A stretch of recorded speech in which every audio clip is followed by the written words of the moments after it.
just so I have it on videotape, if you could give me your first and the last name and the correct spelling, and then tell me what your nickname is so I have it on videotape. So if you could go ahead and do that. First and last name. Right now. Yes, please. First name is Verle Quigley, and my nickname is Bruce. It's Bruce, okay. And everybody knows you by Bruce. Yes. If I said Verle Quigley, nobody would know who the heck is that. Or Quentin. Yeah. Now, did you grow up in Port Angeles? No, my wife came from the Joyce area, right out of Port Angeles here. But no, I was born in Illinois, but just when I was still a baby, came to Montana because that's where my dad was homesteading. Ah. And so I've lived there all my life until 92 when I retired from banking, and so then we moved out here. I explained to my wife that she's spent 40 years in Montana with me, and so now I'll spend 40 years with you out here. Well, I'll be a little long in the tooth if that happens. What part of Montana?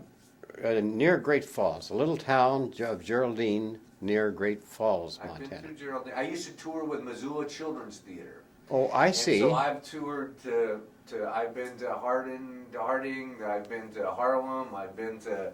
Yes, they really got around, didn't they? I have property in Pony, Montana. Let's see now. And I knew I would get that look. I'm familiar with the name, but where is it located? It is in between Butte and Bozeman, and it's about halfway in between, and there's some hot springs there.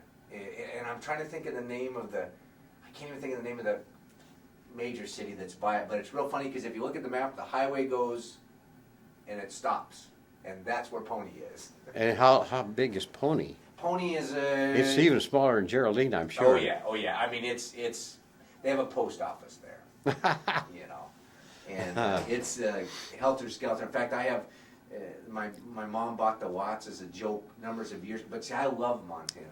Oh, I do. I want to go. Yeah. See, I'm looking for property over there. But what now? Where were you then when Pearl Harbor happened? I was going to the University of Montana in Missoula, and since we had gone out the night before and didn't get back until quite late, the next morning, when I woke up that morning, was the first thing I heard was that Pearl Harbor had occurred. Very first thing I heard when I woke up. And what was the attitude in Montana? Because you're a little further away from the coast than, say, Nia Bay. Yeah, well, there wasn't any, we were so far inland that we didn't need to do like they did out here and start going to lights, blackouts, and so forth. No, it was of course a big shock and the talk of everybody, but no, as far as security measures, there was really none to worry about. So now, did you then enlist, or were you drafted? I was, by that time my number was coming up, I was going to the law school in University of Montana, and so they deferred me until the end of that first year of law school. And so then, time to go to sign up and go be drafted. And that was in July when we went down the first time, and then really actively was in early August when I was drafted into the service. Of which year? 1942. 1942. Yeah. And so what did you think about that, about being drafted? You're a young college kid, and... Oh, I could understand that that was very necessary, and that didn't bother me at all. So which branch of the service did you end up in? It was the Army Signal Corps, and so then I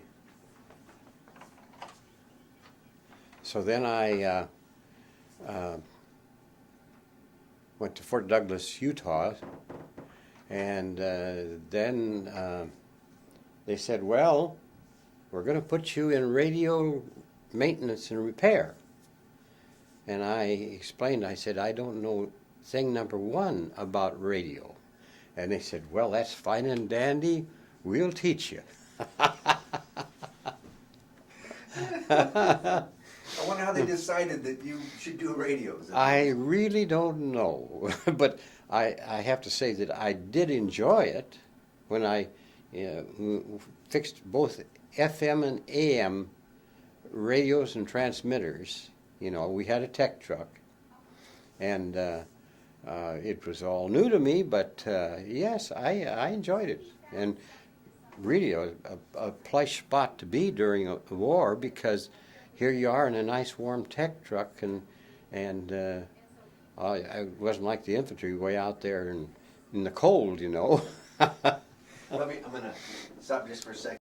So, when did you ship out of the States then and go? Because you ended up where, in Europe? Yes, about, I was in Europe in 9 different countries for about a year and 8 months. And we went across in we left from, I guess you call it debarked from Miles Standish, just outside of Boston, on a 50-ship convoy. And our ship was the SS Bornquin. I think it was the smallest ship of the 50. And you know, you can go no faster than the smallest ship. But it not only went up and down with each trough, but it rolled as it went. And I remember this one guy was sick. We were down in the hold, and he was sick before they even started the motors, before we started. He was seasick, and he was, by the time we got to North Ireland, where we went first, he was just about green. You know, he hadn't eaten anything, and he said, if I ever get off of this thing, I'll never get on another one. So did you get off at Ireland then, or did you keep? We got off at Belfast, and that is, of course, where the Titanic was built, and big shipyards there. And so we were stationed at a little camp there outside of Belfast, maybe about 12 miles or so. And it was called Slev on the Gravery. But as far as the GIs were concerned, it was sleeve in the gravy. Easy to say. You know, the interesting thing that I've discovered with the different veterans is that you got a very good geography lesson. Oh, yes. In all your travels. Oh, yes, yeah. When you go through 9 countries. So which are the 9 countries you went through? Well, it was first in North Ireland, then England, then France, and then, let's see, Germany, and Nuremberg. What did I say? Germany, and then Belgium, and did I say Germany? Anyway, in Austria, and in Czechoslovakia. Wow. So you saw a lot of country. Yes, certainly did. So at what stage was the war at this point? Was there still a lot of heavy fighting going on? Or? Oh, yes. And of course, I was, the Lord was looking after me all the way, because, you know, the invasion on June 6th, I wasn't in on that. Yes, I was in England ready to go across, but I didn't have to board ship and go across until July 27th. And by that time, we landed at Utah Beach, and goodness, everything was kind of settled down. And so, there again, I was very fortunate. I definitely, I mean, that, was it when you got there, well, was the news good enough that you knew what had happened prior to you being there, and? Oh, yes, yes. Of course, the Stars and Stripes, the little Army magazine, come out, but then it's pretty generally known what was going on. Yes, yeah. I didn't know if they tried to hold up knowledge of huge battles so that the soldiers wouldn't be afraid of going places, but it sounds like I don't recall that was so. I know when we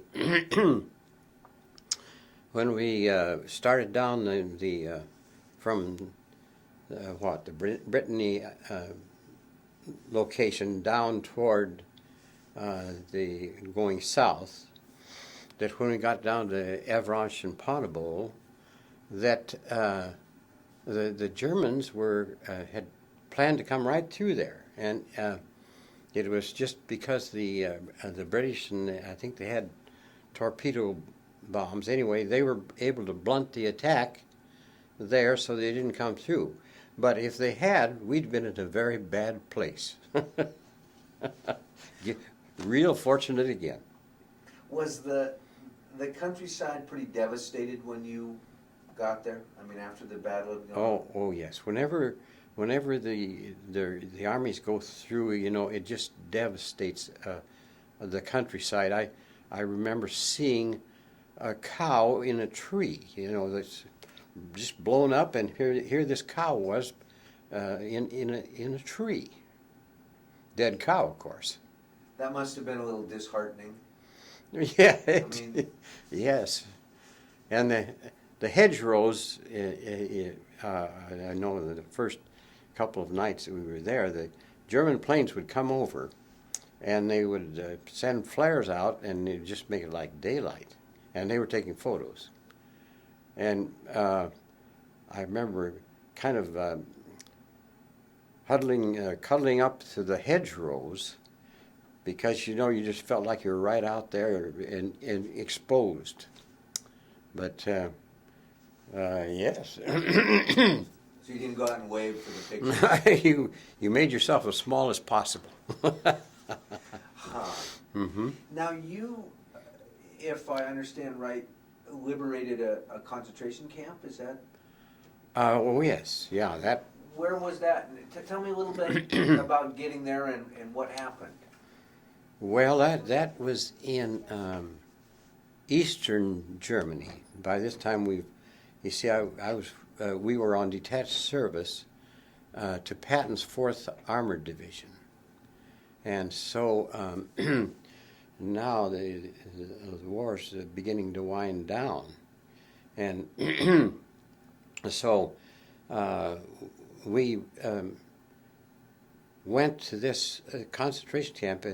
Really, General Eisenhower and Patton had been there the day before, and it had been liberated, and so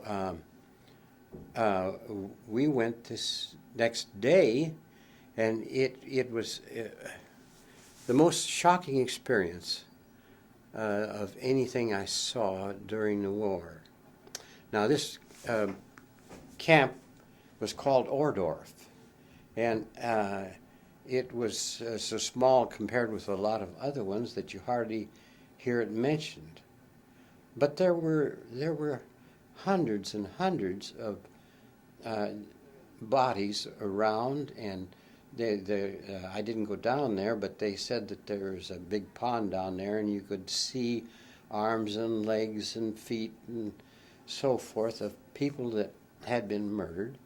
But in this one place, they had, it was about 6 foot tall, and they had stacked people one way, and then crossways, and just tiers of starved people. There wasn't any, there's hardly any muscle on. They were starved to death, or killed one way or another. But it was, and I walked around and saw all of this, and heard the medical officer explain, because they were still walking around, what had been prisoners were still walking around, but he says we have to be very careful not to feed them just right away. We have to be very careful to feed them little amounts, because their stomachs are so shrunk and everything. We have to bring them back carefully. But it was, like I say, Ohrdruf was, and there was really thousands of people killed there. But it was so minor compared with some of the other ones that you hardly hear it mentioned.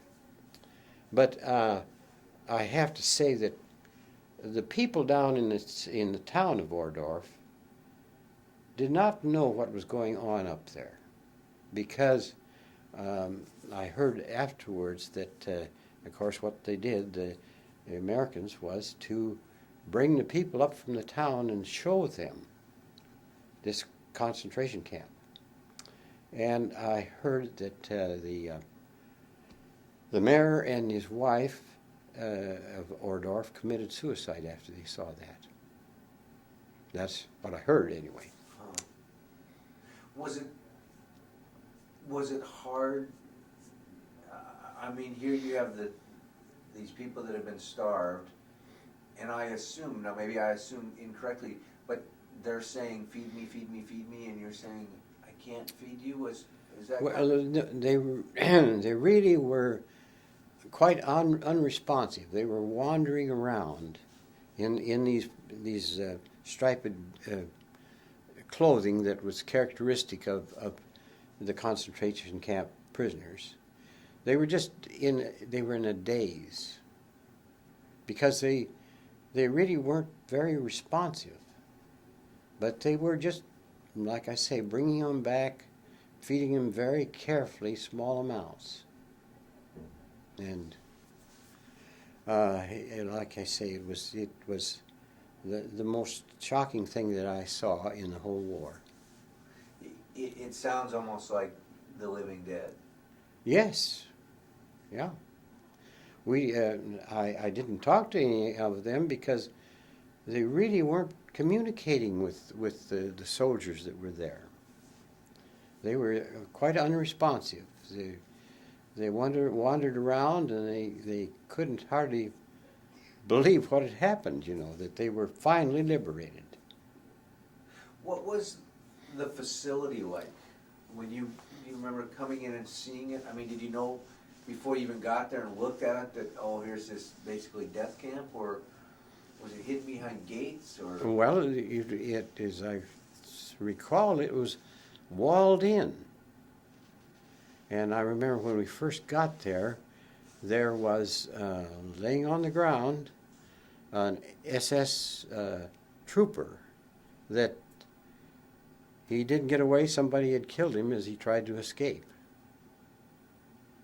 And, you couldn't have very much sympathy for him, because they had so terribly mistreated and killed so many people. I've talked to a couple of POWs, and I said, how did you know the war was over? And both in a Japanese POW camp and a German POW camp. And they said, well, we woke up one morning and all the guards were gone. And I said, well, why is that? And they said, well, they knew that we would kill them. And so when the guards heard the war was over, they all took off before anybody, and they woke up one morning and there was the camp there, so. Yes.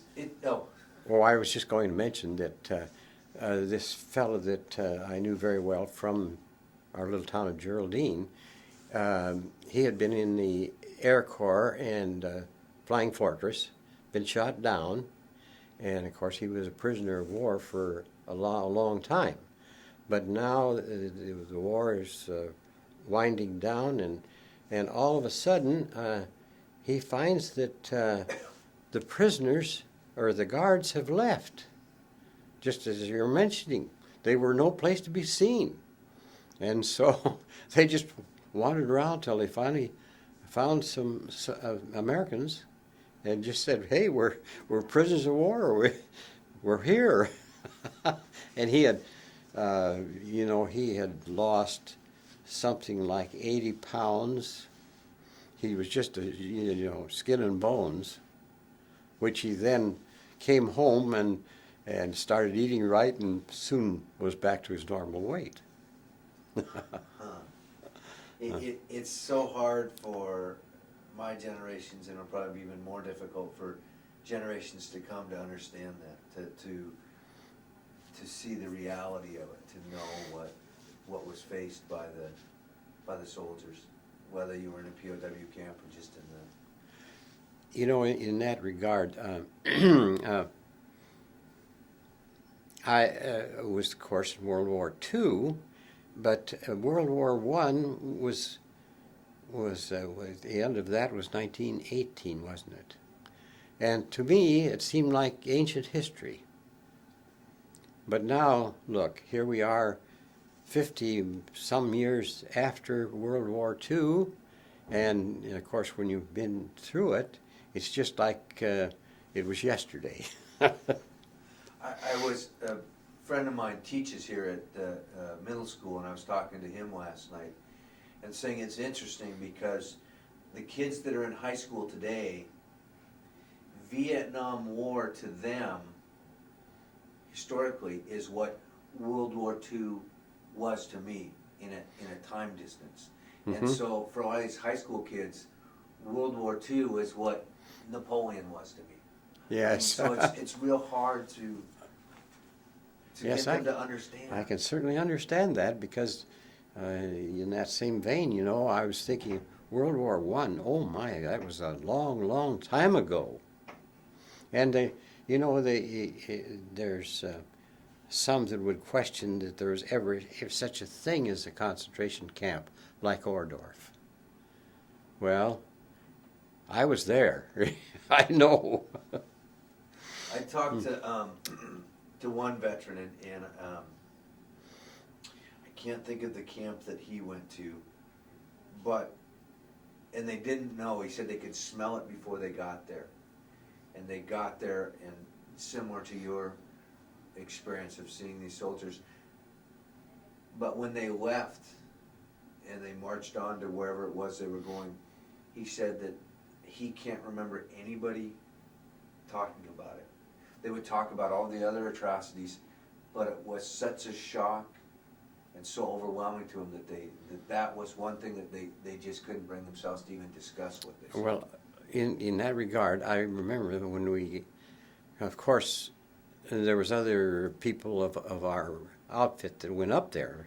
There were several trucks, but it was such a shocking experience that I don't remember one other person that I went up there with. It was just like I was alone, just looking at this and going through these so-called hospitals where they were keeping track of how long they were going to be before they were dead. Oh, it was, and so I just I've tried to recollect now, who all did I go up there with from our outfit? Can't even remember. It's just like a dream. Yes, like a yeah. Nightmare. I was just there alone. Huh. Were they like you talked about the supposed hospital? Was it just a big, long, flat building, or do you remember what it looked like? Oh, it had rooms, and I would go into these rooms and look, and here they were keeping charts at the foot of the bed. I don't know why, because all those people are going to do is die. But well, I know Hitler did a lot of sick research. Mm-hmm. So I guess the irony is that out of some of it, In fact, I met a gentleman who had been at a prison camp, and he'd come back to the States, and I forget what disease he had, but he got cured of it. And the cure was actually developed by research that was done in the prison camp that he was at. And when he went back for a reunion, and he just broke down because the happiness, but guilt, but. I was fortunate in this way that before I got into the service, I had gone to college in Havre, Montana, and I had taken 2 quarters of French. And this teacher, Miss Von Tobel, she wasn't one that taught it from the book. She'd been to Paris 2 or 3 times. And so it was talking French. So the first day I went to class, and happened to be the last one in the class, and she told me in French to close the door, ouvrez la porte. And she wouldn't say it in English until I finally got the drift and closed the door, But she was such an excellent teacher that 2 quarters of French just made it so much better for. I was the official spokesman for our tech truck because I could speak a little French. You can tell them to close the door, to open the window, and to pick up the pencil. Yeah, no, we bet. And when we got to this little town of Boudange, now we're talking about the Bastogne, the breakthrough, and when Hitler thought he was going to, he surprised the Allies by going through, and this was a surprise, really a surprise move on it, and a desperate move as far as he was concerned, but it was a surprise. And so while we were fixing radios down in the Saar Basin, the call came through, get back to your company area as fast as possible because just drop everything, we're moving. And so that we got back there and we took off. I mean, I never saw the Army move so fast. And, all kinds of trucks. And I did drive a lot of trucks and Jeeps during my stay there because I was brought up on a farm and I knew how to drive.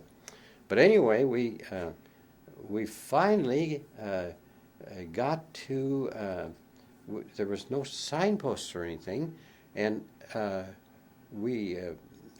what we did was to go, we wound up in Bastogne, and I think it was just about the time that the Allies were able to push the Germans out, because we asked this guy, and he was wandering around with a mess kit in his hand, where we were. He said he didn't know. He said, my buddy got killed right over there last night, and no help at all. Well, we finally figured out that we certainly didn't belong there. And so we went back down to this little town of Boudange, about 12 miles south of Bastogne. And the fellow in charge of our tech truck says, Quig, you know a little French. See if you can't find some place where we can stay, because it was cold and snow on the ground, And so the very second place I went to, this lady came to the door, and I explained that we were trying to find a place to stay. And she says, well, yes, we'll just take all the furniture out of the living room, and you can put your sleeping bags in there. And so we stayed with them, I think, about 3 weeks, and ate with them, you see. And they had this little niece of theirs, Odette Mueller, and she was only about 4 years old, And she would come into the tech truck and play while we had the tech truck backed up so we could use their electricity, you see. And she would come in there with her dolls and play. And, it's so easy for little children to pick up a language. And, we'd be talking, and she'd be repeating almost unconsciously the last 2 or 3 words of each conversation. And she also, one of her duties was to take a little container down to where the mess hall was. We weren't eating with the people, with our army place, because we were eating with the Pashans, Rene Pashan and his wife. And so we pooled our 10-in-1 rations with their food. And it worked out great, because they had deficiencies, and they thought those dog biscuits that we ate were very good, And we thought their dark bread, which they didn't, they had a lot of that, and we would always take that, and they would take the so-called dog biscuits. And so Rene was, he didn't speak any English, but I spoke enough French so that I could teach him to play cribbage in French. And so we would play cribbage about every night, So here the war's going on, and you're having a nice little French meal, and the little niece is playing dolls and the... Yes, again, the Lord was really protecting me. Just so, there's so much going on that was so terrible, and yet I was so fortunate to be there so close, and yet not the nearest I guess I came to getting hurt was in this little. It was in Nancy, France, and the Germans had a big cannon of some sort on a railroad. I understood it was mounted on a railroad track. But anyway, they were just shooting over these mountains randomly. They didn't know what they were shooting at, but they knew the enemy was over there. And so this building we were staying in had tiling, these round half-moon tiles on them. And this shell came within about 50 or 60 yards of this building. And it knocked a hole in the ground about like a small house. It just really blew, and this tiling came down, and luckily nobody got badly hurt. But you really didn't sleep too much after that night. See, I wonder how you can sleep during the war at all, but I hear a lot of people talk, and it's interesting. I really like this story you told about meeting the people and staying at their house, because that again is kind of that surreal aspect of war. Even though there's war going on, there's also everyday life going on. Oh yes. And because you see we traveled with the 4th Armored Division, Patton's 4th Armored Division, which we were, the company itself was attached to 3rd Army headquarters. We were on detached service to Patton's 4th Armored Division. And that included, it was a sort of a triangle thing where there was CC Combat Command A and Combat Command B, and then the back of the triangle was forward, and that's where we were. And so we would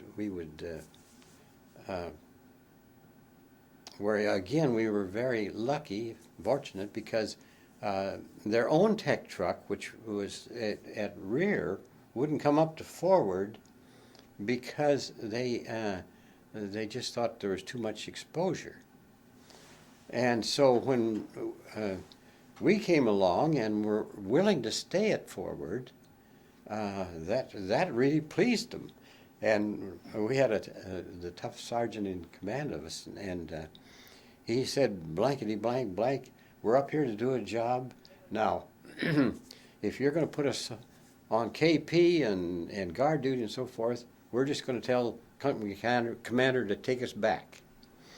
And so we never did any of that. And because the tech truck was nice and warm, the officers from the 4th Armored Division just loved to come there and in the evening, and talk to us and so forth. And we had a toaster so we could toast bread and have jelly and coffee and so forth. And my goodness, it worked out great. The gentleman's war. Yes. Oh, good. The Germans are coming. I have to tell you this one little story that was quite it was quite humorous. This now we're talking about a real dusty road someplace in eastern France, and the trucks and jeeps are going back and forth, and you can't hardly see what's going on. But this one big 6x6 truck was stalled, and so this fella from our outfit, he was in some kind of a vehicle anyway. He thought that the fella that was coming toward the other way they were going to meet, he thought he saw them say, "Come on." Well, so he just zipped by, and as he came by the stalled truck and looked over at this Jeep, he could see these stars gleaming. It was General Patton. And General Patton was highly enraged that he had to wait for this guy to go by, you see. And this fella, Bruskevich, was a sergeant in our outfit. And so, of course, the first thing he did when he was told to stop was he stopped.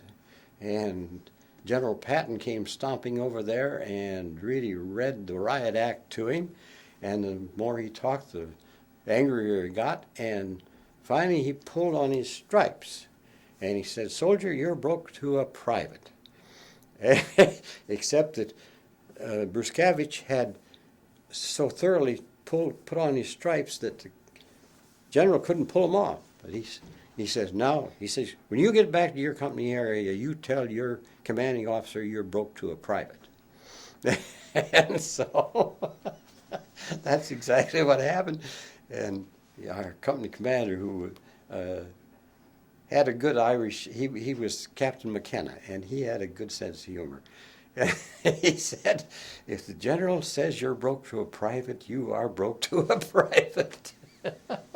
So he did lose rank then. But then he made him back in about three months because he was nothing but a good soldier, you see.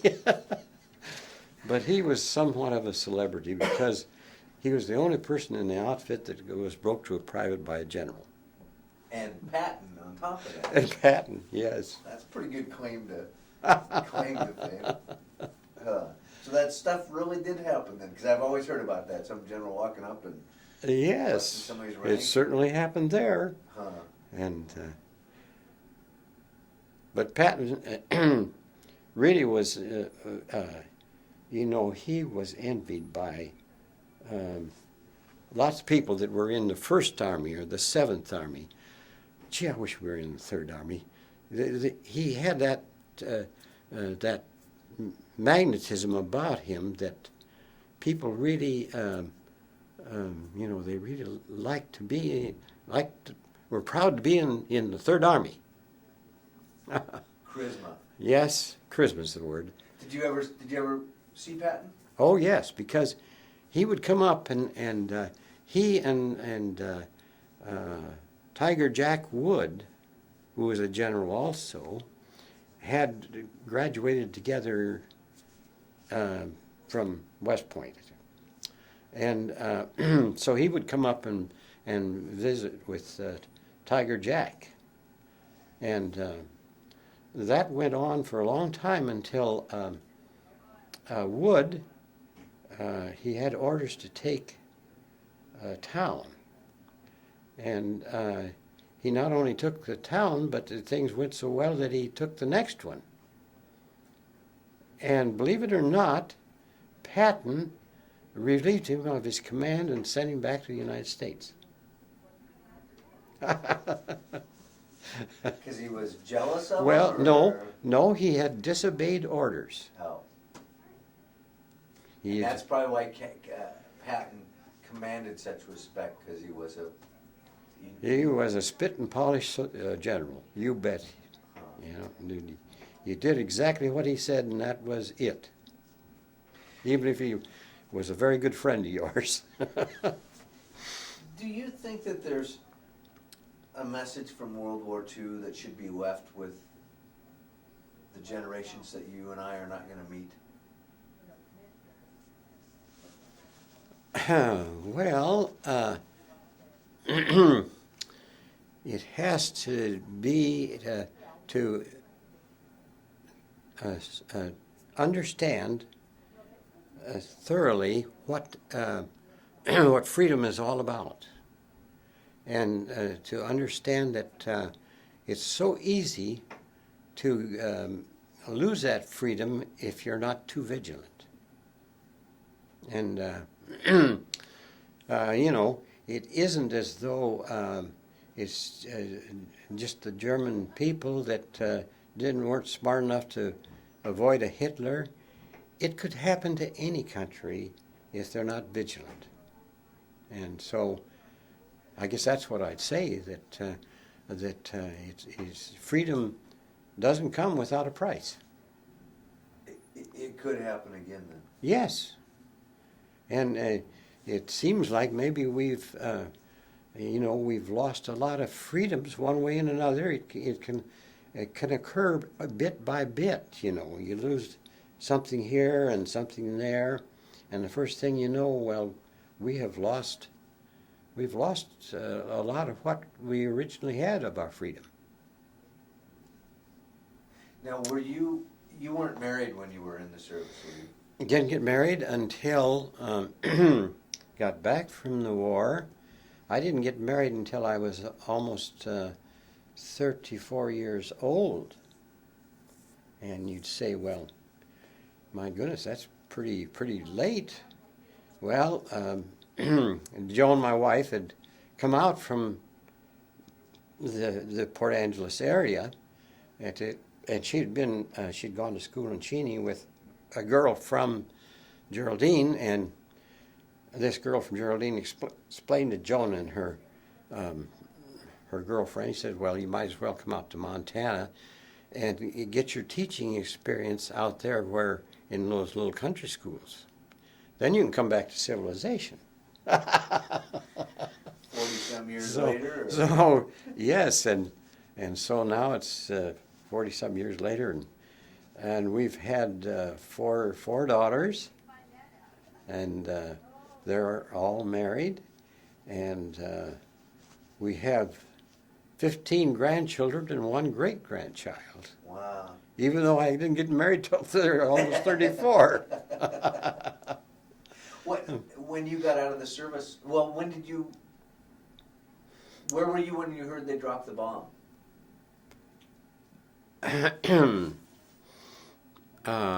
Let's see, I was still in the service.